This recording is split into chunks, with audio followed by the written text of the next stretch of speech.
আজকে আমি রান্না করব বাটা মাছের পাতলা ঝোল, পেঁয়াজ রসুন ছাড়া পাতলা ঝোল। এই রান্নাটা করার জন্য আজকে লাগবে কালো জিরে, শুকনো লঙ্কা, কাঁচা লঙ্কা চেরা করা আছে, একটু আদা, সামান্য পরিমাণে আদা থাকবে, জিরে গুঁড়ো, আর আছে টমেটো কুচি আর ধনেপাতা।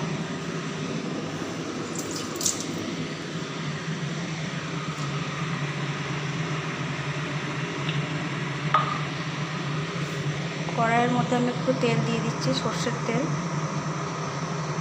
তেলটা গরম হোক। গ্যাসের আঁচটা বাড়িয়ে দিচ্ছি, তেলটা গরম হবে। এদিকে আমি মাছটা আর আলুটা ভেজে রেখে দিয়েছি।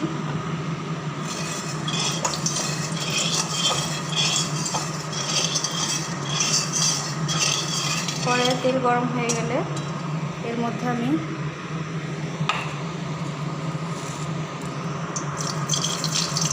কালো জিরে,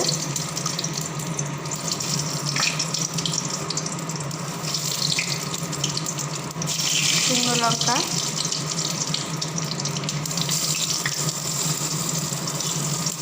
আর কাঁচা লঙ্কা কুচি চেরা করা আছে,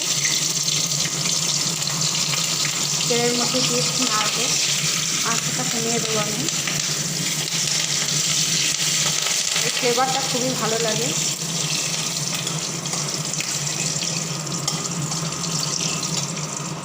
এরপর মধ্যে আমি দিয়ে দিলাম টমেটো কুচি।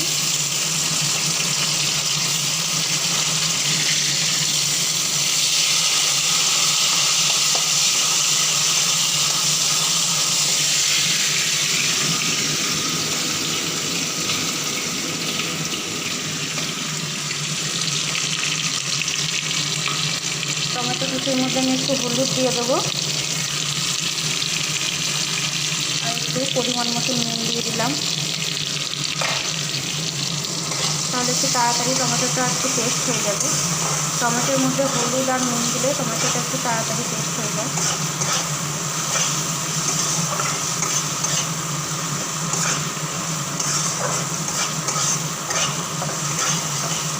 এবার এর মধ্যে আমি দিয়ে দেবো অল্প করে বেটে রাখা আদা বাটা, আর সামান্য পরিমাণে জিরে গুঁড়ো।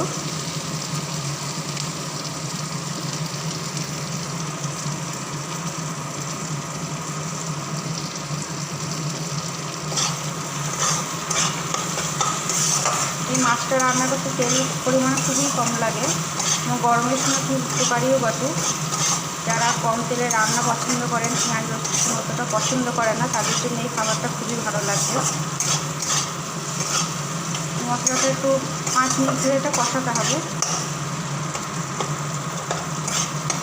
রান্নায় মশলা যত কষাবো রান্নার টেস্ট ভালো হবে।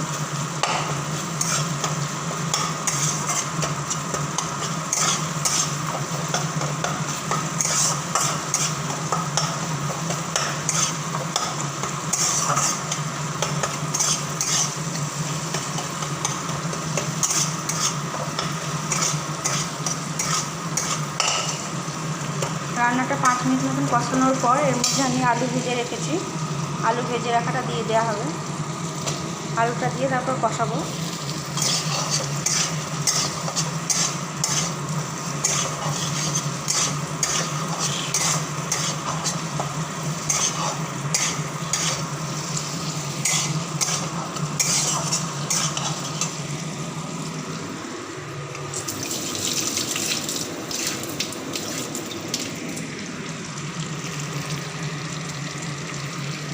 এবার এই কষানোর মধ্যে খানিক কাশ্মীরি মিরিচ, একটু হলুদ গুঁড়ো দিয়ে দিলাম,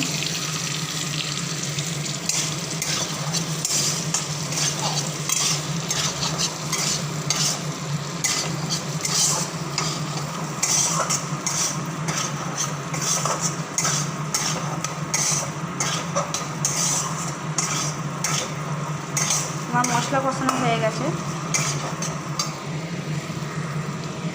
এবার এর মধ্যে আমি গরম জল করে রেখেছিলাম, গরম জলটা দিয়ে দিলাম। রান্নায় গরম জল দিলে রান্নার টেস্টটা ভালো হয়। গ্যাসের ফ্লেমটা বাড়িয়ে দিলাম।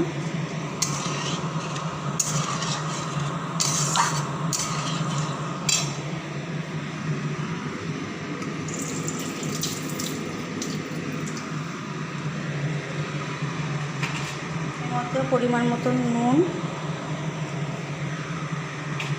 সামান্য চিনি দিয়ে দিলাম।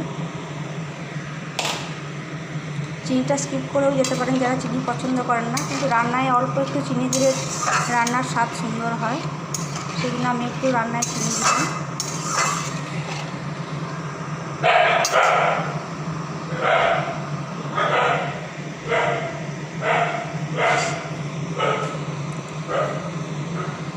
মিশ্রণটা ফুটে উঠলে মাছটা দিয়ে দেবো এর মধ্যে। মাছটা আমি আগেই ভেজে রেখেছিলাম, নুন হলুদ মাখিয়ে তারপর ভেজে নিয়েছিলাম। মাছটা একটু কম ভেজেছিলাম, বেশি মাছ কড়া করে ভাজলে মাছের মধ্যে তেল নুনের স্বাদটা ভালো বোঝা যায় না।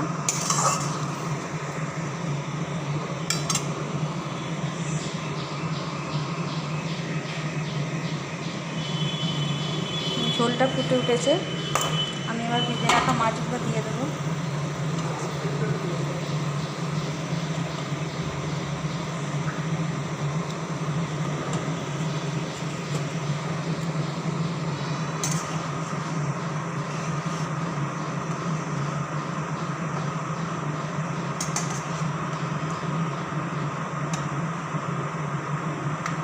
যেহেতু আলু আগে আমি সেদ্ধ করে ভেজে নিয়েছিলাম, তাই বেশিক্ষণ লাগবে না এই ঝোলটা হতে। আলু আমার সেদ্ধ হয়েই আছে।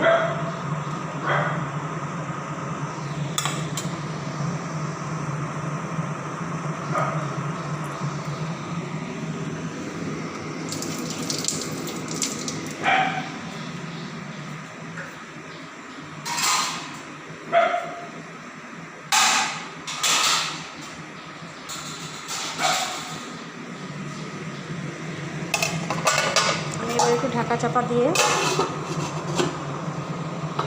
5 মিনিট ফোটাবো ঝোলটাকে।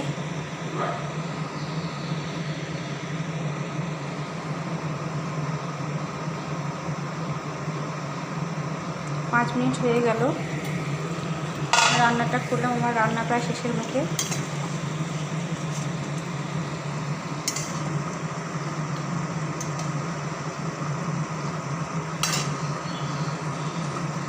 এর মধ্যে আমি এখানে কাঁচা লঙ্কা চেরা করা ছিল সেটা দিয়ে দিলাম, আর দিয়ে দিলাম ধনেপাতা কুচি।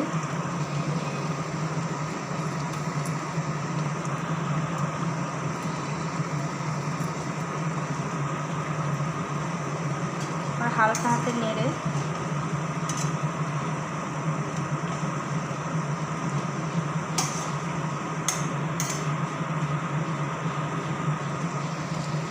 গ্যাসের ঢাকনা বন্ধ করে দেবো। রান্না কমপ্লিট। ধন্যবাদ দেখার জন্য। ভালো লাগলে লাইক এবং শেয়ার করবেন। আজকের জন্য এই পর্যন্ত।